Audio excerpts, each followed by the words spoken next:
ভারী বৃষ্টিপাতের কারণে মক্কার হেরেম শরীফে হাজিদের উপর ক্রেন ছিঁড়ে পড়ে নিহত ৮৭, আহত ১৫০ শতাধিক, অন্তত ৪০ বাংলাদেশি আহত। কোরবানি ঈদে বাসের আগাম টিকিট বিক্রি শুরু, কাউন্টারে কাউন্টারে ঘরমুখ মানুষের ভিড়, কাঙ্ক্ষিত টিকিট পেয়ে সন্তুষ্ট যাত্রীরা। ঈদকে সামনে রেখে দেশের বিভিন্ন স্থানে গড়ে উঠেছে অসংখ্য গরুর খামার। ঘাটতি মেটার আশাবাদ, দেশীয় পশু দিয়েই হাটের প্রস্তুতি ব্যাপারীদের। বর্ধিত ভ্যাট দিতে হবে বেসরকারি বিশ্ববিদ্যালয়ের শিক্ষার্থীদেরকেই, এবারে বললেন অর্থমন্ত্রী। প্রতিবাদের রোববার থেকে ক্যাম্পাসে ধর্মঘট পালনের ঘোষণা শিক্ষার্থীদের। এবং কিশোরগঞ্জে অটোরিকশা চালককে পুড়িয়ে হত্যার ঘটনা, এলাকায় নেমে এসেছে শোকের ছায়া, শাস্তির দাবি এলাকাবাসী ও স্বজনদের। গ্রেফতার ২।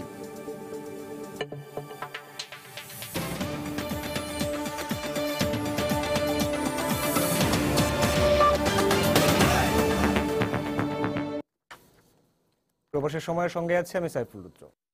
প্রবল ঝড় আর ভারী বৃষ্টিপাতের কারণে সৌদি আরবের মক্কায় মসজিদ আল হারামে ক্রেন ছিঁড়ে পড়ে অন্তত ৮৭ জন নিহত হয়েছেন। এই ঘটনায় আহত হয়েছেন আরো ১৫০ শতাধিক হাজি। আহতদের মধ্যে বেশ কয়েকজনের অবস্থা আশঙ্কাজনক বলে জানিয়েছে দেশটির গণমাধ্যম। শুক্রবার সকাল থেকেই ভারী বৃষ্টির পাশাপাশি তীব্র ঝড়ো হওয়ায় বিপর্যস্ত হয়ে পড়ে পবিত্র নগরী মক্কা। সৌদি সিভিল ডিফেন্সের বরাত দিয়ে আন্তর্জাতিক গণমাধ্যম জানায়, স্থানীয় সময় সন্ধ্যা ৭টার দিকে ঘটে মর্মান্তিক এ দুর্ঘটনা। সামাজিক যোগাযোগ মাধ্যমে প্রকাশিত একটি ছবিতে কাবা শরীফ ঘিরে বিশ্বের বৃহত্তম এই মসজিদের সংস্কার কাজে ব্যবহৃত একটি ক্রেনের ওপর বজ্রপাত হতে দেখা যায়। তবে আল আরাবিয়ার এক প্রতিবেদনে বলা হয়, প্রবল ঝড়ের কারণে উল্টে পড়ে ক্রেনটি। এতে ধসে পড়ে মসজিদের একাংশের ছাদ, সাথে সাথে মাটিতে লুটিয়ে পড়েন হাজিরা। ঘটনাস্থলে মৃত্যু হয় অন্তত ১/২ শতাধিক হাজির, আহত হন আরো অনেকে। চাঁদ দেখা সাপেক্ষে আগামী ২২ সেপ্টেম্বর থেকে অনুষ্ঠিত হবে পবিত্র হজ। এবারের হজে বাংলাদেশ থেকে অংশ নিচ্ছেন প্রায় ১ লাখ হাজি। আদনান আহমেদ, সময় সংবাদ। দর্শক, এ বিষয়ে বিস্তারিত জানতে ফোনে কথা বলবো আমাদের সৌদি আরব প্রতিনিধি আরিফুর রহমানের সঙ্গে। আর এই ফতোয়াতের কোন তথ্য কি আপনি জানতে পেরেছেন এর পরে, আর এখন সেখানকার কি অবস্থা? জি রুদ্র, আমি আপনাকে শুনতে পাচ্ছি। আমি সর্বশেষ যে সংবাদটি পেয়েছি সেটি আজ প্রচন্ড ঝড়ের কারণে মূলত এই ক্রেনটি হয়েছে নিশ্চিত করছে সৌদি আরবের মক্কার সিভিল ডিফেন্স। আর মাগরিবের নামাজের কিছুক্ষণ আগে থেকে মূলত এই ঝড়টি শুরু হয় এবং নামাজের পর থেকে ঝড়ের তীব্রতা অনেক বেড়ে যায়। আর সন্ধ্যা ঠিক ৭:৩০টার দিকে ট্রেনটি ছিঁড়ে পড়ে এবং এতে কমপক্ষে ৬৫ জন ঘটনাস্থলে নিহত হয়।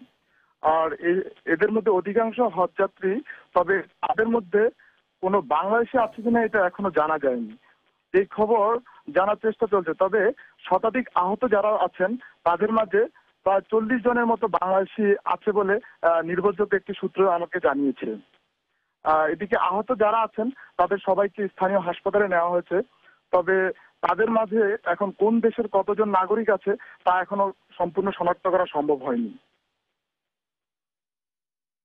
এই ছিল আমার কাছে মক্কার সবশেষ তথ্য। দর্শক, সৌদি আরবের দুর্ঘটনার খবরাখবর জানছিলাম আমাদের সৌদি আরব প্রতিনিধি আরিফুর রহমানের কাছ থেকে। এই ঘটনার কোনো বাংলাদেশি হতাহত হয়েছেন কিনা সে সম্পর্কে জানতে আমরা ফোনে কথা বলেছিলাম সৌদি আরবে নিযুক্ত বাংলাদেশের রাষ্ট্রদূত গোলাম মসিহর সাথে। তিনি জানান, এখন পর্যন্ত ৪০ বাংলাদেশির আহত হবার খবর পাওয়া গেছে। এদের মধ্যে ৩ জনের অবস্থা আশঙ্কাজনক বলেও জানিয়েছেন তিনি। আমাদের ৪০ জন ইনজুর্ড হয়েছিল, তার ভিতরে ৩ জন আইসিইউতে অ্যাডমিট করা হয়েছিল। তাদের ৩ জন আল্লাহর রহমতে এখন আউট অফ ডেঞ্জার। হসপিটাল কর্তৃপক্ষ আমাদের জানিয়েছে যে তাদের এখন অবস্থা অনেকটা স্টেবল এবং চিন্তার কোনো কারণ নেই ইনশাআল্লাহ। ৪০ জন ইনজুর্ড হয়েছিল, এখন সবাই আউট অফ ডেঞ্জার, কেউ ক্রিটিক্যাল না, আল্লাহর রহমতে সবাই স্টেবল আছে। তারা আইসিইউতে অ্যাডমিট করেছিল, আমাদেরকে হসপিটাল অথরিটি তাই জানিয়েছেন। এবারে অন্যান্য প্রসঙ্গ। ভারত থেকে গরু আসা বন্ধ থাকায় যশোরে গড়ে উঠেছে অসংখ্য গরুর খামার। আর কোরবানিকে সামনে রেখে এসব খামারে মোটাতাজা করা হচ্ছে ৩০,০০০ গরু। এদিকে জেলা প্রাণী সম্পদ কর্মকর্তার দাবি, আসন্ন ঈদে ভারতীয় গরু না এলেও এই অঞ্চলের চাহিদা পূরণে সক্ষম হবে খামারগুলো। যশোর প্রতিনিধি জুয়েল মৃধার তথ্য ও শেখ জালালউদ্দিনের ছবি নিয়ে ডেস্ক রিপোর্ট। চলতি বছরের শুরুতে ভারতীয় স্বরাষ্ট্রমন্ত্রী সীমান্তে গরু পারাপার ঠেকাতে কঠোর নির্দেশ দেয় বিএসএফকে। এরপরই সীমান্ত দিয়ে পুরোপুরি বন্ধ হয়ে যায় গরু আসা। আর এ কারণে দেশি গরুর চাহিদা বাড়ায় যশোর অঞ্চলে গড়ে ওঠে অসংখ্য ছোট ছোট খামার। কোরবানির ঈদকে সামনে রেখে এসব খামারে গত 6 মাসে গরু মোটাতাজাকরণ চলছে। জেলার প্রাণী সম্পদ বিভাগের তথ্যমতে 30,000-এরও বেশি গরু পরিচর্যা করা হচ্ছে খামারগুলোতে। এতে কর্মসংস্থান হয়েছে কয়েক হাজার মানুষের। খামার তৈরি করার পরে মনে করেন 50টার মতো গরু পুষেছি, পুষে লালন পালন করে গরুগুলো পুষ্ট হয়েছে। গরুর বাসা বন্ধ হয়ে যাওয়ার পরে আমি খামার শুরু করলাম। আমি এখন 100 গরু রেখেছি, সামনে কুরবানিতে বাজার ভালো পাবো বলে। ফার্মে চাকরি করি, আমার 10-12 হাজার টাকা বেতন, তাতে মোটামুটি সংসার ভালোই চলে। আমি আগে ভ্যান চালাতাম, ভ্যানে ইনকাম ভালো হইতো না বুঝলে, এখন এই খামার হয়েছে, খামারে কাজ করি। এদিকে জেলার প্রাণী সম্পদ কর্মকর্তা বলছেন, ভারত থেকে গরু না আসলেও কোরবানিতে এই অঞ্চলের চাহিদা পূরণে সক্ষম হবে এসব খামার। যারা কুরবানি দেয় তারা মনে করছে যে গরুর দাম বেড়ে যাবে, কিন্তু দীর্ঘস্থায়ী যদি গরু আমদানি বন্ধ হয় তাহলে প্রান্তিক চাষিরা যারা গরু চাষে আরো আগ্রহী এবং গরুর খামারের সংখ্যা আরো বাড়বে, তাহলে আমাদের সংকট সেটা থাকবে না। প্রাণী সম্পদ বিভাগ জানিয়েছে, যশোর অঞ্চলে কোরবানির জন্য 25,000 গরুর চাহিদা রয়েছে। সময় সংবাদ, যশোর। এদিকে সীমান্ত দিয়ে ভারতীয় গরু না এলেও দেশীয় পশু দিয়ে কোরবানির হাট জমজমাট রাখার প্রস্তুতি নিয়েছেন চট্টগ্রাম অঞ্চলের ব্যাপারীরা। ইতিমধ্যে রাজশাহী, কুষ্টিয়া, চাঁপাইনবাবগঞ্জ থেকে গরু আসতে শুরু করেছে। অপরদিকে 231টি গরুর হাটে নিরাপত্তা নিশ্চিত করতে কাজ শুরু করেছে পুলিশ। আরো জানাচ্ছেন কমল দে। প্রতি বছরই ঐতিহ্য মেনে পরিবার প্রতি একাধিক পশু কোরবানি দেওয়া হয় বন্দর নগরী চট্টগ্রামে, যে কারণে গরুর চাহিদাও থাকে আকাশ ছোঁয়া। আর বিপুল এই গরুর চাহিদা মেটানো হয় প্রতিবেশী দেশ ভারত থেকে আনা গরু দিয়ে। কিন্তু গত 6 মাসের বেশি সময় ধরে নিষেধাজ্ঞার কারণে ভারতের গরু আসা বন্ধ রয়েছে। ফলে সংশয় দেখা দেয় পর্যাপ্ত কোরবানির পশু পাওয়া নিয়ে। কিন্তু সময় গড়ানোর সাথে সাথে সেই সংশয় কাটতে শুরু করেছে। ভারতের গরু টুর সব আসতেছে, দামওয়ালাদের সীমিতের ভিতরে আছে, আইসে আগের থেকে সীমিতের ভিতরে আইসে। কোনো অভাব পড়বে না। দেশি বিদেশি যত কিছুক্ষণ চট্টগ্রামের জন্য, সারা বাংলাদেশের জন্য কোনো সমস্যা হবে না। গরু এখন যে সমস্ত যে পালছে, ইন্ডিয়াতে গরু না আসে তো বাংলাদেশে কিছু পয়সা পাইবে। এখন তো আগের মতনই আছে, সামনে একটু বাড়তে পারে। কোরবানির দিন যতই ঘনিয়ে আসবে, হাটগুলোতে গরু আসা ততই বাড়বে বলে জানান হাটের ইজারাদার। গরু তো এখন আস্তে আস্তে কিছু কিছু কোরবানির টাইম ঘনে আসলে ইনশাল্লাহ আরো বেশি আসি যাবে আশা করি। আমাদের চাহিদা মোটামুটি আশা করি ফিল আপ হবে ইনশাল্লাহ। গরু আসতেছে, এমন আরো আসবে। এবার জেলার 15টি উপজেলায় 221টি পশুর হাট বসছে। এর মধ্যে 142টির অনুমোদন থাকলো, 79টি অনুমোদনহীন। প্রতিটি গরুর বাজারে আমাদের পর্যাপ্ত পুলিশ থাকবে, কন্ট্রোল রুম থাকবে এবং থানার ওসিদেরকে বিশেষভাবে নজরদারি রাখার জন্য যারা ইজারা নেবে তাদের সাথে, এবং ব্যবসায়ীদের আইন শৃঙ্খলাজনিত কোনো বিষয় থাকলে সেটা যেন তারা বিশেষভাবে নজরদারি রাখে সেই নির্দেশনা দেওয়া হয়েছে।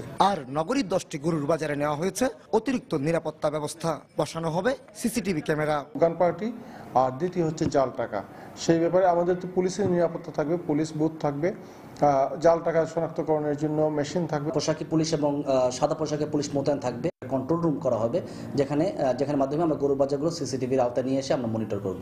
গত বছর কোরবানির ঈদে বৃহত্তর চট্টগ্রামে 4.5 লাখের বেশি পশু কোরবানি দেওয়া হয়। কমল দে, সময় সংবাদ, চট্টগ্রাম। ঈদুল আজহা উপলক্ষে ঢাকা থেকে দেশের বিভিন্ন রুটে বাসের আগাম টিকিট বিক্রি শুরু হয়েছে। সকাল 6টায় কাউন্টারে শুরু হয় এই টিকিট বিক্রি। এজন্য ভিড় করেন যাত্রীরা। আগাম টিকিট বিক্রির প্রথম দিন উত্তরাঞ্চলের কয়েকটি রুটের বাসে বাড়তি ভাড়া নেওয়ার অভিযোগ করেছেন যাত্রীরা, যদিও এই ধরনের অভিযোগ অস্বীকার করেছেন কর্তৃপক্ষ। শুক্রবার সকাল 6টা থেকে রাজধানীর গাবতলী বাস টার্মিনাল ও কল্যাণপুর বাস স্ট্যান্ড থেকে দেশের বিভিন্ন রুটের অগ্রিম টিকিট বিক্রি শুরু হয়। টিকিটের জন্য বাস টার্মিনালে রাত কাটানোর পর কাঙ্ক্ষিত টিকিট পেয়ে স্বস্তি প্রকাশ করেছেন যাত্রীরা। দিনাজপুর লাইনের যে আমাদের কাউন্টার যেটা লাইন ছিল দিনাজপুরের জন্য, সেটাতে আমি ছিলাম। আমি প্রথম 3 জনের পরেই টিকিট নিছি। নারায়ণগঞ্জ থেকে আসছি টিকিট কাটতে। রাত্রেবেলা একজন ছিল, আমি 2টার সময় এসে জয়েন করছে, কেবলমাত্র টিকিট পেলাম। অনেক কষ্টের পর পাইছি, তারপর আনন্দিত যে বাড়িতে যাব, সবার সাথে ঈদ করব।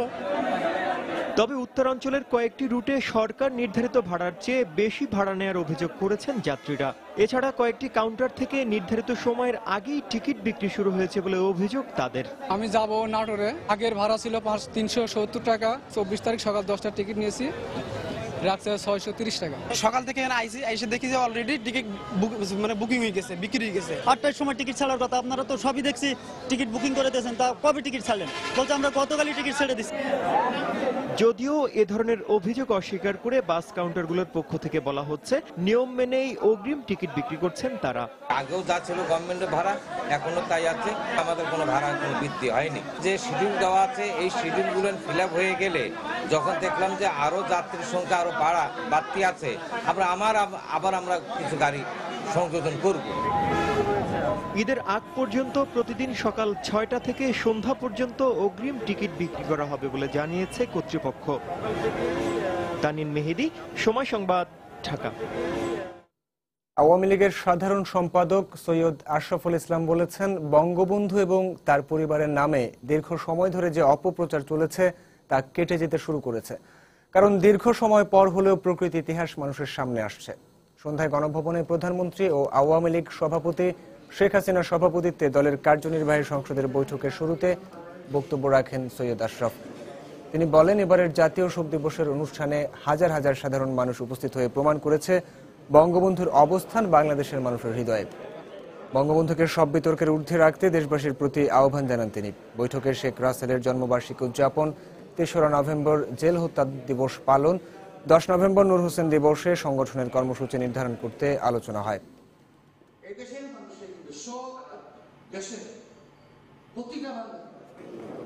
এই যে দীর্ঘদিন যে অপপ্রচার, শুধু বঙ্গবন্ধুর বিরুদ্ধে না, বঙ্গবন্ধুর পরিবারের সকল সদস্যদের যে অপপ্রচার, এই অপপ্রচারটা আস্তে আস্তে আস্তে কেটে যাচ্ছে। কামাল ভাইয়ের ব্যাপারে কত অপবাদ দেওয়া হয়েছে যে উনি এইটার সঙ্গে জড়িত ছিলেন, এটার সঙ্গে জড়িত ছিলেন।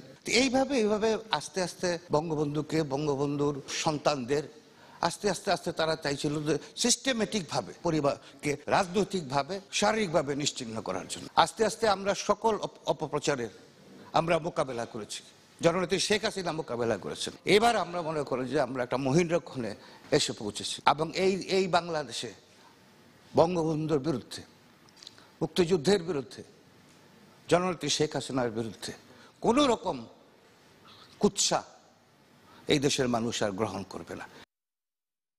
বেসরকারি বিশ্ববিদ্যালয়ের উপর আরোপিত বর্ধিত কর আরোপের বিষয়টি পুনর্বিবেচনা করতে প্রধানমন্ত্রীর কাছে আহ্বান জানিয়েছে বাংলাদেশ বেসরকারি বিশ্ববিদ্যালয় সমিতি। বিকেলে গুলশান ক্লাবে সংবাদ সম্মেলনে কথা জানান সংগঠনের চেয়ারম্যান শেখ কবির হোসেন। এ সময় ছাত্রদের আন্দোলন যৌক্তিক বলেও মত দেন তারা। সংজ্ঞা যেটা আছে ভ্যাটের, তার সঙ্গে এটা সামঞ্জস্যপূর্ণ নয়। ভ্যাটটা ইম্পোজ এখন বিশ্ববিদ্যালয় ট্রাস্টি বোর্ডের উপরে, যদিও সরকার করছে এটা, যদিও আমরা বলতেছি এটা ঠিক না, তবুও এটা করা হয়েছে তাদের উপর, ছাত্রদের উপরে নাই। আর তারা যদি কোনো আন্দোলন করে, সে আন্দোলন বা তারা যদি কিছু প্রতিবাদ জানায়, সে প্রতিবাদ অত্যন্ত সুন্দরভাবে, সুষ্ঠুভাবে, নিয়মতান্ত্রিকভাবে এবং জনদুর্যোগ না ঘটায় করতে পারে তারা। প্রধানমন্ত্রীর প্রতি অত্যন্ত শ্রদ্ধা জানিয়ে আমরা আশা করব প্রধানমন্ত্রী বিষয়টি আবার বিবেচনা করবেন, বিবেচনা করে আমাদেরকে জানাবেন, আমাদেরকে সঠিক একটা নির্দেশনা উনি দেবেন। এদিকে অর্থমন্ত্রী আবুল মাল আব্দুল মুহিত এবার জানালেন, বেসরকারি বিশ্ববিদ্যালয়ের উপর আরোপিত বর্ধিত 7.5% ভ্যাট পরোক্ষভাবে শিক্ষার্থীদেরকে বহন করতে হবে। সন্ধ্যায় রাজধানীর একটি হোটেলে 15তম বাংলাদেশ বিজনেস অ্যাওয়ার্ড অনুষ্ঠানে যোগ দিয়ে সাংবাদিকদের তিনি কথা জানান। এ সময় বেসরকারি বিশ্ববিদ্যালয়ের শিক্ষার্থীদের প্রাত্যহিক জীবনের ব্যয় বিবেচনায় এই ভ্যাটকে যৌক্তিক বলে মন্তব্য করেন তিনি। 30টা কলেজের স্টেটমেন্ট নিয়ে আমি হিসাব করে দেখেছি, মাসে প্রত্যেকেই 30,000 টাকা খরচ করে। সেখানে আমি কত যাচ্ছি? 75 টাকা। সেটা না দেওয়ার কোনো জাস্টিফিকেশন আমি বুঝি না। এবং এটা এখন তো ইতিমধ্যে ব্যবস্থা হয়েছে যে তাদের যেসব প্রতিষ্ঠান আছে তারাই এই পয়সাটা দেবে। In the coming years, well, it may be they will probably put it in their calculation and fix the fees. এটা মিনিমাম করেছি আমরা, যেখানে 15% ভ্যাট অন্যখানে আদায় করা হয়, এখানে 7.5% ডট ব্যাক। বর্ধিত ভ্যাট প্রত্যাহার না করার প্রতিবাদে দেশের বেসরকারি সব বিশ্ববিদ্যালয়, প্রকৌশল ও মেডিকেল কলেজে আগামীকাল থেকে 72 ঘন্টার ধর্মঘটের ডাক দিয়েছে নো ভ্যাট অন এডুকেশন আন্দোলনের নেতারা। এ সময়ের মধ্যে ভ্যাট প্রত্যাহার করা না হলে আগামীতে আরও কঠোর কর্মসূচি দেওয়া হবে বলে হুঁশিয়ারি দেন তারা। সকালে রাজধানীর ধানমন্ডিতে স্ট্যামফোর্ড বিশ্ববিদ্যালয়ের সংবাদ সম্মেলনে তারা এই কথা জানান। শিক্ষাক্ষেত্রে ভ্যাট নিয়ে কোনো ধরনের ছলচাতুরি করে আন্দোলন দমানো যাবে না মন্তব্য করে বেসরকারি বিশ্ববিদ্যালয়ের টিউশন ফির বিষয়ে সুনির্দিষ্ট নীতিমালারও দাবি জানান তারা। এর আগে বেলা 12টার দিকে একটি বিক্ষোভ মিছিল বের করেন আন্দোলনকারী শিক্ষার্থীরা। ধানমন্ডির 27 নম্বর মোড় থেকে শুরু হওয়া মিছিলটি স্ট্যামফোর্ড বিশ্ববিদ্যালয়ের সামনে গিয়ে শেষ হয়।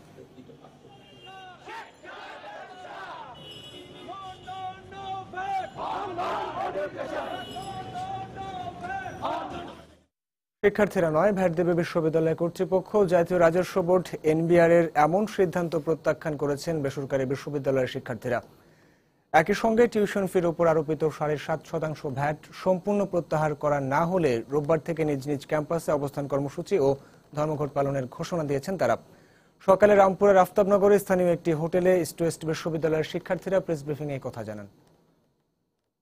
বিশ্ববিদ্যালয়ের ছাত্ররা ভ্যাট দিবে না, কিন্তু কর্তৃপক্ষ দিবে, এই বক্তব্যকে আমরা বিনয়ের সাথে প্রত্যাখ্যান করছি। শিক্ষার উপর থেকে আরোপিত ভ্যাট প্রত্যাহার করতে হবে, হামলাকারী পুলিশ সদস্যদের বিচারের আওতায় আনতে হবে। আর আমাদের পরবর্তী কর্মসূচি হচ্ছে রোববার থেকে পুনরায় ভ্যাট বাতিলের সিদ্ধান্ত না আসা পর্যন্ত লাগাতার ধর্মঘট অবস্থান কর্মসূচি চলবে। আমাদের নিজস্ব ক্যাম্পাস যেগুলো আছে সেগুলোর সামনে আঙিনাতে আমরা অবস্থান কর্মসূচি করব, ক্লাস করব না। প্রবাসের সময় আরো থাকছে। রাজধানীতে গোপন বৈঠকের সময় অভিযান চালিয়ে শিবিরের 41 নেতাকর্মীকে আটক। বড় ধরনের নাশকতার পরিকল্পনা করছিল তারা, দাবি পুলিশের।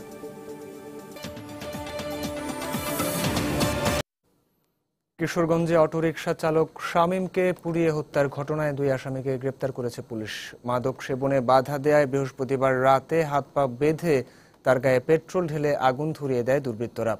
রাতেই হাসপাতালে চিকিৎসাধীন অবস্থায় মৃত্যু হয় তার। এমন মৃত্যুতে পুরো এলাকায় নেমে এসেছে শোকের ছায়া। কিশোরগঞ্জ প্রতিনিধি বাবলু আহমেদের পাঠানো তথ্য ও ছবি নিয়ে ডেস্ক রিপোর্ট। পরিবারের একমাত্র উপার্জনক্ষম ব্যক্তিকে হারিয়ে অসহায় হয়ে পড়েছে পরিবারটি। সন্তানের এমন মৃত্যুতে অনিশ্চিত ভবিষ্যতের শঙ্কায় আহাজারি যেন থামছেই না। স্বজনরা জানান, মঙ্গলবার মাদক সেবনের সময় কিশোরগঞ্জের আমাটি গ্রামের 4 যুবককে বাধা দেন অটোরিকশা চালক শামীম। এতে ক্ষিপ্ত হয়ে তাকে মারধর করে ওই 4 যুবক। এ ঘটনার জের ধরে বৃহস্পতিবার রাতে বাড়ি ফেরার পথে শামীমের হাত পা বেঁধে গায়ে পেট্রোল ঢেলে আগুন ধরিয়ে দেয় তারা। এতে শামীমের শরীরের 80 ভাগ পুড়ে যায়। পরে হাসপাতালে চিকিৎসাধীন অবস্থায় মারা যান তিনি। বাধা দেওয়ার পরে বলছে যে না তর্কি না গাঞ্জা খাওয়া চলবে না। তারপরে স্যার ওই এরা মিলিয়া পেট্রোল লাইন না ওই ছেলেকে পুরা বলাইছে। আইসা থেকে সামনে কি হয়েছে তোর? আমার তো পেট্রোল দিলে এর জন্যই আলামিন, শফিক আর কয়েকজন আছে, সবার নাম আমি বলতে পারি না। আর আমার আগুন জ্বালাইছে। আমার নাতিনটা এটাই সংসারটা চালাইছে, এটারে পুড়িয়ে নেমে যাচ্ছে। বাবা আমি অন্যের কাছে বিচার পাই, এই সংসারটা চালাবো, এই সংসারের দায়িত্ব কে হইব? এদিকে এই ঘটনায় শুক্রবার 2 জনকে গ্রেফতার করেছে পুলিশ। ঘটনার সাথে যারা সম্পৃক্ত তাদেরকে ধরার জন্য আমরা সাঁড়াশি অভিযান শুরু করি এবং ইতিমধ্যে আমরা ঘটনার সাথে সম্পৃক্ত এরকম 2 জনকে আমরা গ্রেপ্তার করতে সক্ষম হয়েছি। বাদবাকি যারা আছে আশা করি আমরা ইতিমধ্যে তাদেরকে অল্প সময়ের মধ্যে ধরে ফেলতে সক্ষম হব। এই ঘটনায় জড়িতদের দ্রুত আটক করে দৃষ্টান্তমূলক শাস্তির দাবি জানিয়েছেন স্বজন ও এলাকাবাসী। সময় সংবাদ, কিশোরগঞ্জ। গোপন বৈঠক করার সময় রাজধানীর একটি হোটেলে অভিযান চালিয়ে শুক্রবার রাতে শিবিরের 41 নেতাকর্মীকে আটক করেছে পুলিশ। পুলিশ জানায়, তেজগাঁও ইউথ সায়েন্স ক্লাব নামে একটি সংগঠনের ব্যানারে একত্রিত হয়ে শিবির কর্মীরা গোপন বৈঠক করছে এমন সংবাদের ভিত্তিতে হোটেলটিতে অভিযান চালানো হয়। পুলিশের ধারণা, দেশের স্থিতিশীল পরিবেশ বিনষ্ট করার লক্ষ্যে বড় ধরনের নাশকতার পরিকল্পনা করছিল সংগঠনটি। অধিকতর জিজ্ঞাসাবাদের মাধ্যমে এ বিষয়ে বিস্তারিত জানা যাবে বলে জানিয়েছে পুলিশ। এদের কাছ থেকে কয়েকটি ল্যাপটপ ও সংগঠনটির বেশ কিছু বইপত্র জব্দ করা হয়েছে।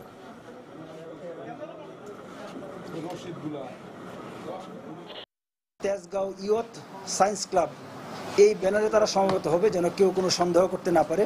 কিন্তু আসলে তারা সাংগঠনিক কার্যক্রম আলোচনার জন্য, সাংগঠনিক পরিকল্পনার জন্য এবং বিভিন্ন ধরনের নাশকতা, বর্তমানে দেশে যে শান্তিপূর্ণ অবস্থা বিরাজ করছে সেই শান্তিপূর্ণ অবস্থাকে আরও অস্থিতিশীল করার জন্য তারা বিভিন্ন নাশকতার পরিকল্পনা করার উদ্দেশ্যে এখানে সমবেত হবে। তো এই খবর পাওয়ার সঙ্গে সঙ্গে আমাদের সদস্যরা ওইখানে অভিযান পরিচালনা করে এবং ওইখান থেকে আমরা 41 জনকে হাতে নাতে গ্রেপ্তার করতে সক্ষম হই। ব্লগার অভিজিৎ রায় ও অনন্ত বিজয় দাস হত্যায় জড়িত সন্দেহে গ্রেফতার আনসারুল্লাহ বাংলা টিমের 3 সদস্যকে 7 দিন করে রিমান্ড মঞ্জুর করেছেন আদালত। শুক্রবার দুপুরে আনসারুল্লাহ বাংলা টিমের বর্তমান প্রধান মোহাম্মদ আবুল বাশার সহ 3 জনকে ঢাকার চিফ মেট্রোপলিটন ম্যাজিস্ট্রেট আদালতে হাজির করা হয়। এ সময় গোয়েন্দা পুলিশকে 3 জনকে 10 দিন করে রিমান্ডে নেয়ার আবেদন করে। শুনানি শেষে আদালত প্রত্যেকের 7 দিন করে রিমান্ড মঞ্জুর করেন। এর আগে গতকাল রাজধানীর ফকিরাপুলে র্যাব 3-এর অভিযানে আনসারুল্লাহ বাংলা টিমের প্রধান মোহাম্মদ আবুল বাশা, সংগঠনটির মিডিয়া শাখায় কর্মরত জুলহাস বিশ্বাস ও জাফরান আল হাসানকে গ্রেফতার করা হয়। জিজ্ঞাসাবাদ শেষে তাদের গোয়েন্দা পুলিশের কাছে হস্তান্তর করা হয়েছে।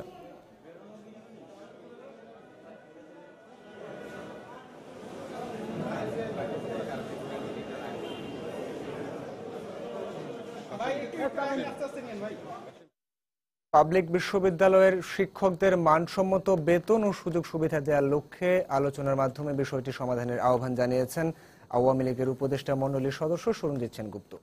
শুক্রবার সকালে রাজধানীর ডিপ্লোমা ইঞ্জিনিয়ার্স ইনস্টিটিউশনে আয়োজিত আলোচনা সভায় বেসরকারি বিশ্ববিদ্যালয়গুলোর উপর শিক্ষা মন্ত্রণালয় ও মঞ্জুরি কমিশনের মনিটরিং বাড়ানোর উপরও গুরুত্ব আরোপ করেন তিনি।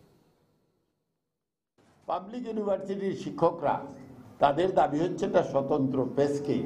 সরকারকে আরেকটু উদার হয়ে তাদের সঙ্গে আলোচনা করে বিষয়টি গ্রহণযোগ্য পথে মীমাংসায় পৌঁছানো উচিত।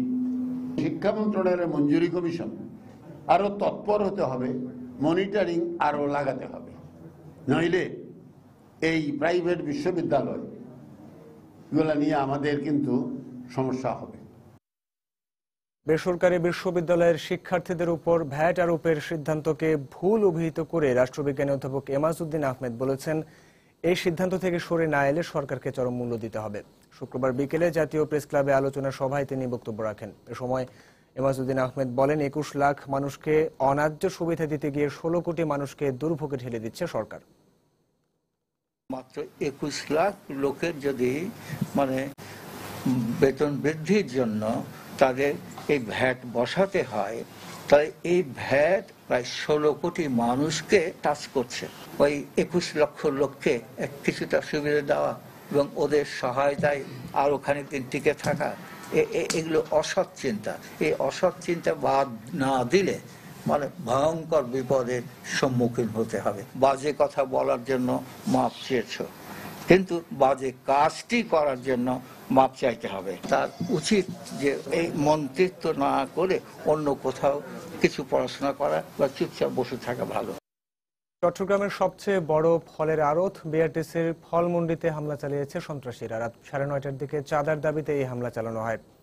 এ ঘটনার প্রতিবাদে এবং সন্ত্রাসীদের গ্রেফতারের দাবিতে রাস্তায় নেমে বিক্ষোভ করেন ব্যবসায়ীরা। তারা জানান, গত কয়েকদিন ধরে বিআরটিসির পার্শ্ববর্তী 14 নম্বর জামতলা বস্তির একটি সন্ত্রাসী গ্রুপ ফল ব্যবসায়ীদের কাছে চাঁদা দাবি করে আসছিল। এর জের ধরে রাত 9:30টার দিকে সন্ত্রাসীরা সেখানে হানা দেয়। প্রথম পর্যায়ে ব্যবসায়ীরা আড়ত ছেড়ে সরে গেলেও পরবর্তীতে তারা ঐক্যবদ্ধ হয়ে সন্ত্রাসীদের ধাওয়া করলে তারা পালিয়ে যায়। পরে সন্ত্রাসীদের গ্রেফতারের দাবিতে রাস্তায় নেমে প্রতিবাদ জানান ব্যবসায়ীরা। খবর পেয়ে স্থানীয় আওয়ামী লীগের নেতৃবৃন্দ ও পুলিশ তাদেরকে রাস্তা থেকে সরিয়ে দেয়।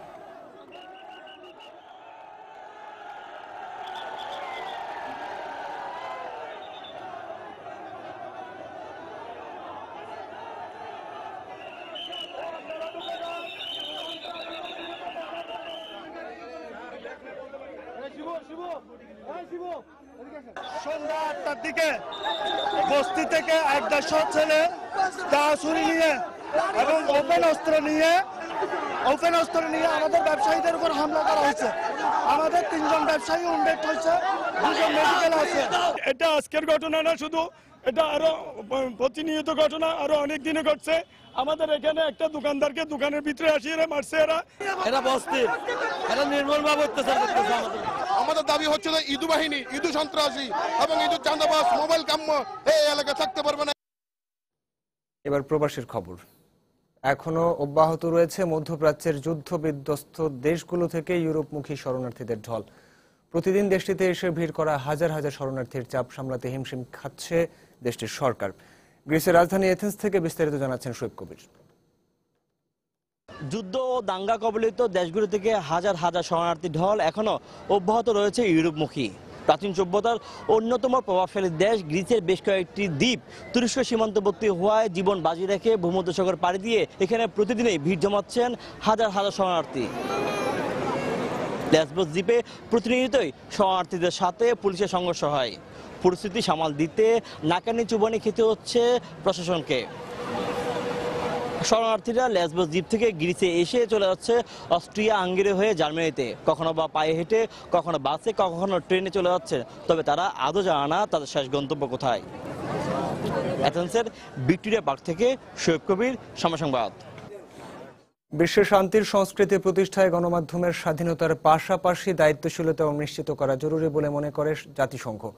শান্তির সংস্কৃতি শীর্ষক জাতিসংঘের উচ্চতর ফোরামের সম্মেলনের উদ্বোধন অনুষ্ঠানে এই মন্তব্য করেন জাতিসংঘ মহাসচিব বান কি মুন। একই সঙ্গে শান্তির সংস্কৃতি প্রতিষ্ঠায় তরুণ সমাজকে এগিয়ে আসার আহ্বান জানান তিনি। জাতিসংঘের সাধারণ পরিষদের কার্যকরী সভাপতি আইনার গুন্নারসনের সভাপতিত্বে মূল অধিবেশন শুরু হয়। মহাত্মা গান্ধীর নাতি অরুণ গান্ধী সহ বিভিন্ন আন্তর্জাতিক সংস্থার প্রতিনিধিরা বক্তব্য দেন এই অধিবেশনে। এতে দেওয়া বক্তব্যে পবিত্র ধর্মের নামে উগ্রবাদ ও সহিংসতাকে প্রত্যাখ্যান করতে বিশ্ববাসীর প্রতি আহ্বান জানান জাতিসংঘ মহাসচিব বান কি মুন। জাতিসংঘের সাবেক under secretary general doctor Anwarul করিমের সভাপতিত্বে অনুষ্ঠানে অন্যান্যদের মধ্যে বক্তব্য দেন জাতিসংঘে নিযুক্ত বাংলাদেশের রাষ্ট্রদূত ডক্টর এ কে আব্দুল মোমেন। সন্ত্রাসবাদ মাথাচাড়া দিয়ে উঠছে সারা বিশ্ব জুড়ে। শত শত নিরীহ মানুষ মারা যাচ্ছে সহিংসতায়, ধ্বংস করে দেয়া হচ্ছে প্রত্নতাত্ত্বিক নিদর্শন। এমন পরিস্থিতি মোকাবেলায় বড় তহবিল প্রয়োজন আমাদের। ধর্মের নামে মানুষ হত্যা বা পুরাকীর্তি ধ্বংস করা লজ্জাস্কর।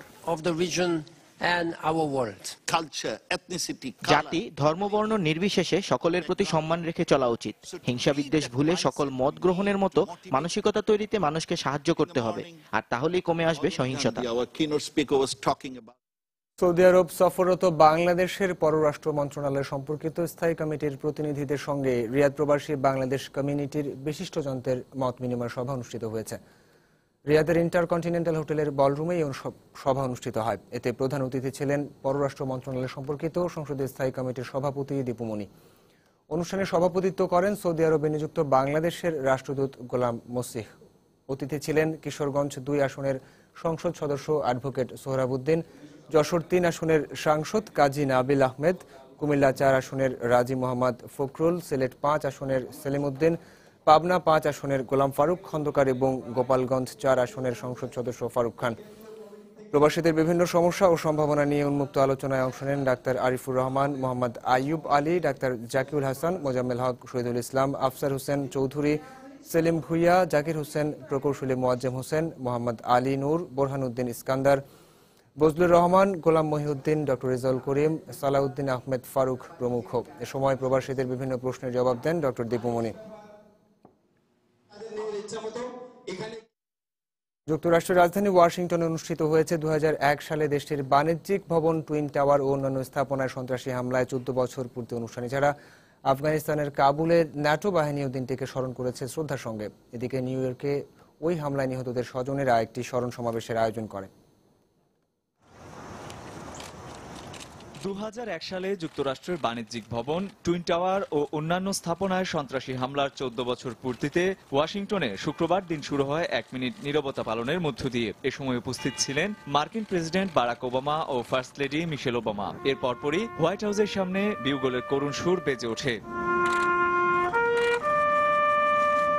শুধু ওয়াশিংটনেই নয়, স্মরণ অনুষ্ঠানের আয়োজন করা হয় মার্কিন প্রতিরক্ষা দপ্তর পেন্টাগনেও। সেখানে উপস্থিত হয়ে নিহতদের প্রতি শ্রদ্ধা নিবেদন করেন দেশটির প্রতিরক্ষামন্ত্রী অ্যাস্টন কার্টার।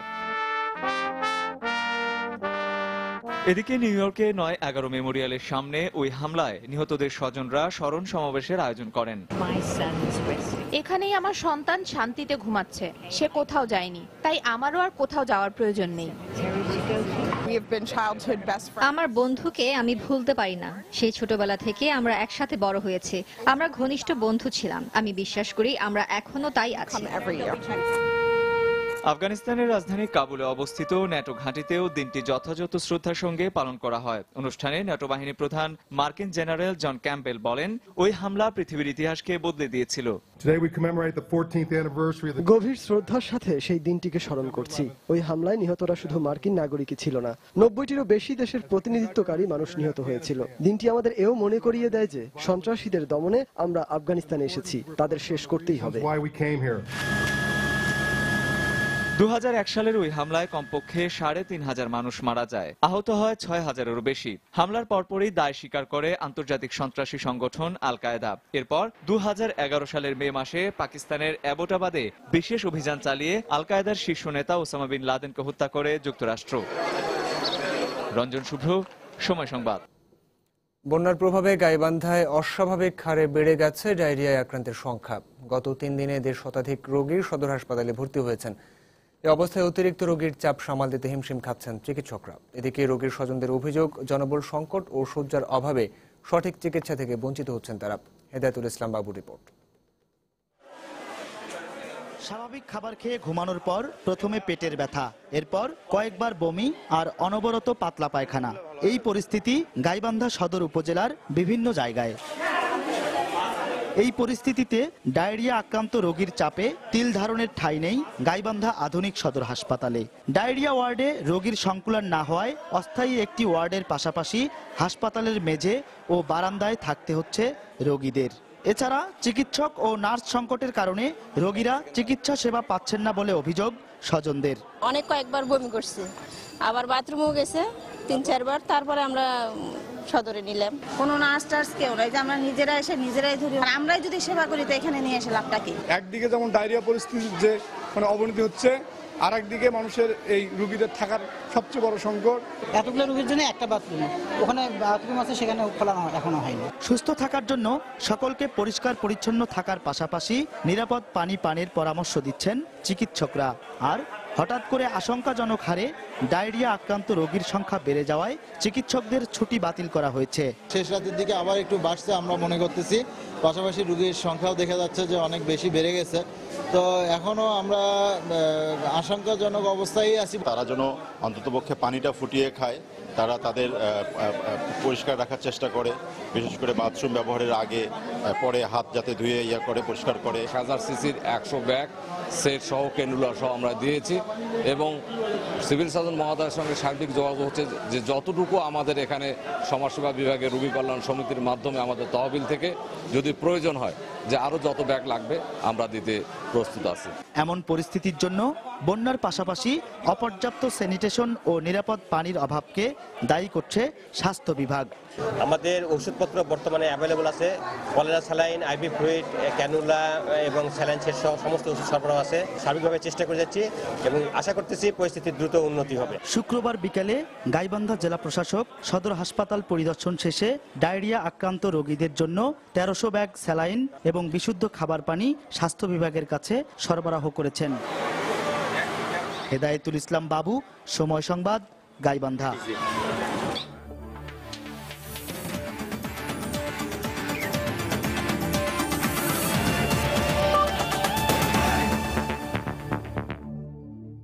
আতুরু সিংহকে কোচ করার কোনো পরিকল্পনা নেই লঙ্কান ক্রিকেট বোর্ডের। সময় সংবাদকে টেলিফোনে কথা জানিয়েছেন শ্রীলঙ্কা ক্রিকেট বোর্ডের সেক্রেটারি প্রকাশ শাফটার। সেই সঙ্গে তিনি জানান, যেহেতু শ্রীলঙ্কা এরই মধ্যে নতুন কোচ নিয়োগ দিয়েছে, আপাতত কোচ নিয়ে তারা কিছুই ভাবছে না, তাই হাথুরুকে প্রস্তাব দেওয়ার কোনো প্রশ্নই আসে না। We have not agreed anything with Hathuru Singha. I mean, we have not even decided how we are going to fill the vacancy as yet. There's a possibility for us to look into the best possible recruit that we can have, and that certainly does not exclude Hathuru Singha or anyone who can coach. We will have to look at the best. We will have to look at all available candidates. অস্ট্রেলিয়ার বিপক্ষে জাতীয় দলে জায়গা পেলে নিজের সেরাটাই দিতে চান tiger pacer Mustafiz. এছাড়া বোলিংয়ে কাটারের পাশাপাশি বর্তমানে সুইং নিয়ে কাজ করছেন এই পেসার। তার মধ্যে বাংলাদেশ সে দলের ভারত সফরের পাশাপাশি জাতীয় লিগ শুরু হলে দলের সদস্যদের জন্য তা ইতিবাচক হবে। আমার যেটা ভালো সেটা নিয়ে কাজ করতে, সবসময় ওইটা নিয়ে কাজ করি। আর অস্ট্রেলিয়ার সিরিজ আছে, এখনো টিম দেয় নাই, তার মানে আমি কিছু জানি না। এখন আমার প্র্যাকটিসের সুযোগ দিলে আমার বেস্টটা দেওয়ার চেষ্টা করছি। ওটা টি-20 হলে বেশি ভেরিয়েশনের উপরে কাজ হয়। এখন যেটা আছে সুইংটা নিয়ে কাজ করতেছি, ওইরকম কোনো আশা নাই। যদি আমার সুযোগ দেয় আমার বেস্টটা দেওয়ার চেষ্টা করবো। এ টিম হওয়ার থেকে আবার ন্যাশনাল লিগ আছে, তারপরে আমার টেস্ট না হলেও ফার্স্ট ক্লাস যেটা 4 দিনের, ইন্ডিয়াতে 3 দিনের, এগুলো খেললে আমাদের ন্যাশনাল টিমের জন্য ভালো হবে। প্রবাসী সময় এই পর্যায়ে শীর্ষ সংবাদগুলো জানিয়ে দিচ্ছি আরও একবার। ভারী বৃষ্টিপাতের কারণে মক্কার মসজিদ আল হারামে ক্রেন ছিঁড়ে পড়ে নিহত 87, আহতদের শতাধিক, অন্তত 40 বাংলাদেশি আহত। কোরবানি ঈদে বাসের আগাম টিকিট বিক্রি শুরু। কাউন্টারে কাউন্টারে ঘরমুখো মানুষের ভিড়, কাঙ্ক্ষিত টিকিট পেয়ে সন্তুষ্ট যাত্রীরা। ঈদকে সামনে রেখে দেশের বিভিন্ন স্থানে গড়ে উঠেছে অসংখ্য গরুর খামার। ঘাটতি মেটার আশাবাদ, দেশীয় পশু দিয়েই হাটের প্রস্তুতি ব্যাপারীদের। বর্ধিত ভ্যাট দিতে হবে বেসরকারি বিশ্ববিদ্যালয়ের শিক্ষার্থীদেরকে, এবারে বললেন অর্থমন্ত্রী। প্রতিবাদে রোববার থেকে ক্যাম্পাসে ধর্মঘট পালনের ঘোষণা শিক্ষার্থীদের। এবং কিশোরগঞ্জে অটোরিকশা চালককে পুড়িয়ে হত্যার ঘটনায় এলাকায় নেমে এসেছে শোকের ছায়া। শাস্তির দাবি এলাকাবাসী ও স্বজনদের। গ্রেফতার 2। এ ছিল প্রবাসী সময়ে। যে কোনো খবর পেতে ভিজিট করুন সময়নিউজ.tv। যে কোনো বাংলা লিংক, রবি ও সিটিসেল নম্বর থেকে সময় সংবাদের খবর, অনুষ্ঠান সূচি জানতে এবং যে কোনো তথ্য সময় সংবাদকে জানাতে ডায়াল করুন 162 নম্বরে। এছাড়া এইমাত্র পাওয়া খবর আপনার মোবাইলে পেতে SMS করুন। স্টার্ট স্পেস SN লিখে পাঠিয়ে দিন 162 নম্বরে। সঙ্গে থাকুন সময়।